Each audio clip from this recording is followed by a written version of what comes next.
Many people with non-Hodgkin lymphoma have found an educational support group helpful. Support groups take many forms. Some meet the needs of people with all kinds of cancers. Others focus on one type. Some provide information, while others offer emotional support. Some are led by nurses or social workers, others by peers, people who have lymphoma.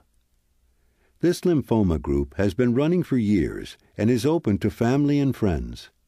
Some members have lived with lymphoma for a while, and then there are new members, people who have recently been diagnosed. Let's listen in on a meeting. Hello, I'm Carlota, an oncology social worker. Tonight our focus is on how a lymphoma diagnosis is confirmed and treatment. Dr. Griffin, a medical oncologist, is here to help us understand these issues. Diagnosing lymphoma is not always simple. Symptoms that usually bring people to the doctor are a painless and swollen lymph gland, often in the neck area or under the arms, weight loss, fever, sweating at night, or tiredness that won't go away. Sometimes a person has no symptoms, and lymphoma is discovered by accident during a checkup. If the lymphoma is in the gastrointestinal tract, skin, or lung, there may be abdominal pain, skin lumps, or trouble breathing, or chest pain. Is lymphoma contagious? Somebody told me lymphoma can be caused by a virus. Some forms of non-Hodgkin lymphoma are linked to viruses and bacteria, such as the Epstein-Barr virus or the H. pylori bacteria. However, these are not contagious, so you can't get lymphoma from another person. Why does it take so long to find out if it's cancer? I noticed a lump by my collarbone when I was showering. Other than a cold a couple of weeks before, I'd been feeling great. The doctor said if the lump was still there in 2 weeks or got bigger, I should see him. After 2 weeks, when he examined me, he gave me antibiotics, but the lump didn't go away. Next was a biopsy. That was when lymphoma was found. I wonder why I had to wait. Treatment could have started sooner. It's normal to wonder why it took so long or to feel angry about the delay. Because symptoms are most often not due to cancer, doctors often treat for an infection first. If the doctor suspects lymphoma, a biopsy is needed to diagnose it and determine the type. There are more than 67 types of non-Hodgkin lymphoma. The most common type of aggressive lymphoma is diffuse large B-cell lymphoma. The most common type of indolent lymphoma is follicular lymphoma. In addition to the biopsy, tests are needed to determine the stage or extent of lymphoma. CT scans of the neck, chest, abdomen, and pelvis can show if lymph nodes are enlarged. The scans also show if the lungs, liver, or other organs are affected. Another test is the PET scan, which involves an injection of radioactive glucose molecules into the bloodstream. Cancer cells pick up more of the glucose than normal cells. Even if lymph nodes are not enlarged, the PET scan can identify small areas of lymphoma. A bone marrow biopsy, in which marrow cells are removed, usually from the hip bone, is often done. Blood tests include counts of red cells, white cells, and platelets, lactate dehydrogenase, or LDH, beta-2 microglobulin, and chemistry studies to check for liver or kidney damage. Results help determine the stage of the lymphoma. Tests are repeated occasionally to assess and monitor your disease.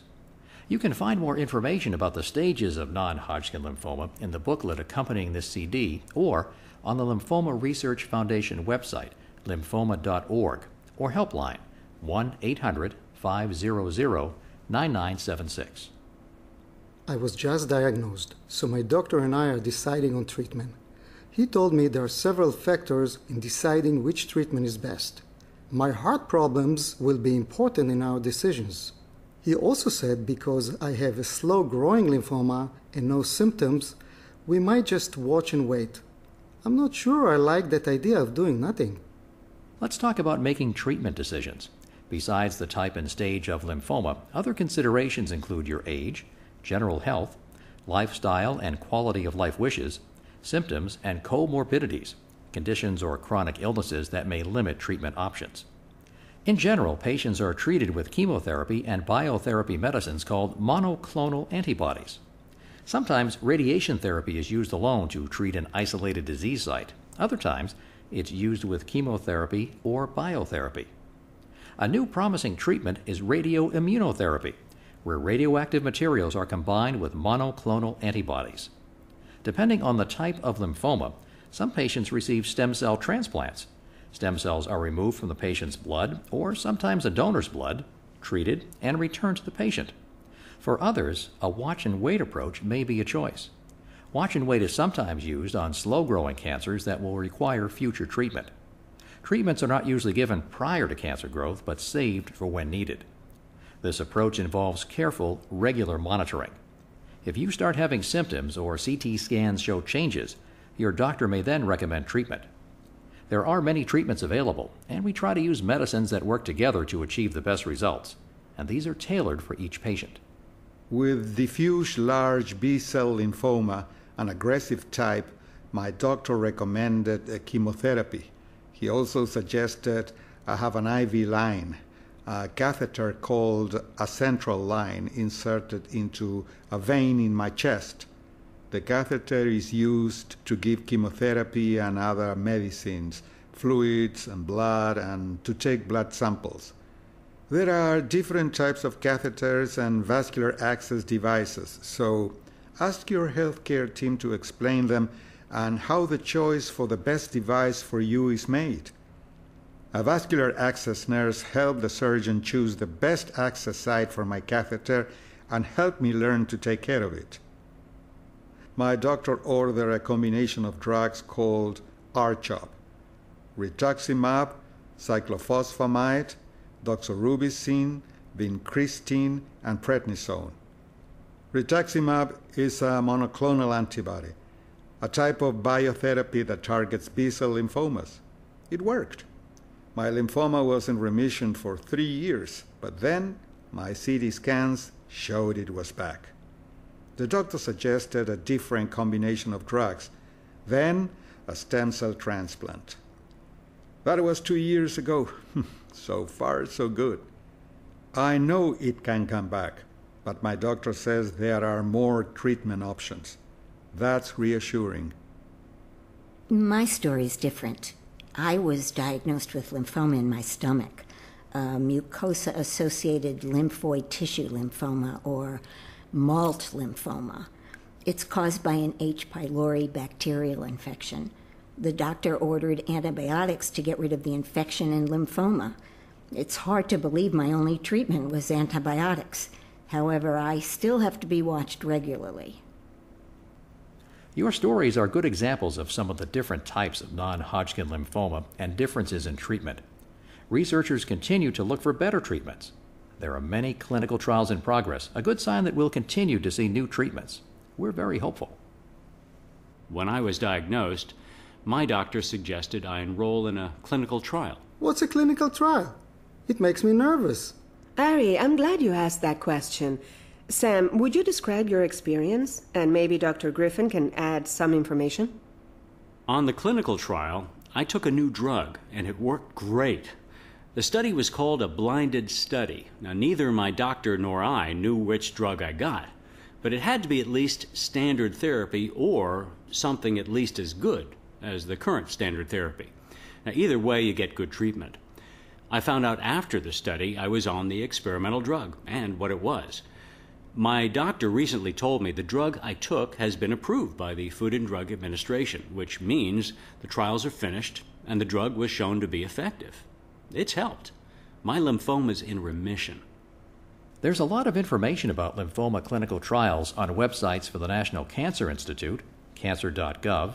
Their phone number is 1-800-422-6237. Also on the Lymphoma Research Foundation website, lymphoma.org, and the website of the Leukemia and Lymphoma Society, lls.org/clinical trials, one word. Their number is 1-800-955-4572. Each has a clinical trial information service that will help you find trials for your type of lymphoma. The Toolbox program, First Steps for the Newly Diagnosed, provides additional information. Ari, you are still trying to understand your illness and make decisions about your treatment. Do you have any questions or concerns that we can talk about tonight? Well, yes, actually. I feel sort of funny about this, but sometimes I don't think my doctor is being straight with me. My daughter thinks I ought to get a second opinion, but I don't want my doctor to be offended either. It is important that you are able to talk to your doctor, whoever it is, openly and honestly. We can help you improve your communication skills. And again, one of the Toolbox programs focuses on communication. This could help you be more assertive about meeting your own needs for information, and your relationship with the doctor could work much better for you. As for a second opinion, it's almost always a good idea, even if the second opinion turns out to be exactly the same as the first. And the Toolbox's First Steps program suggests ways to go about setting up second opinions. At least you may feel more comfortable with the treatment recommendations. Or it may turn out that you could have a better relationship with another doctor. And that is very important too. I have another suggestion for you, Ari. I recently took part in a Lymphoma Education Series teleconference provided by the Leukemia and Lymphoma Society. Printed transcripts and audio recordings are also available, and people from all over could ask lymphoma experts questions. I learned about current lymphoma research, the newest drug that was approved, and information that helps me be as healthy as I can be. Please know that there are people all around to help you through this.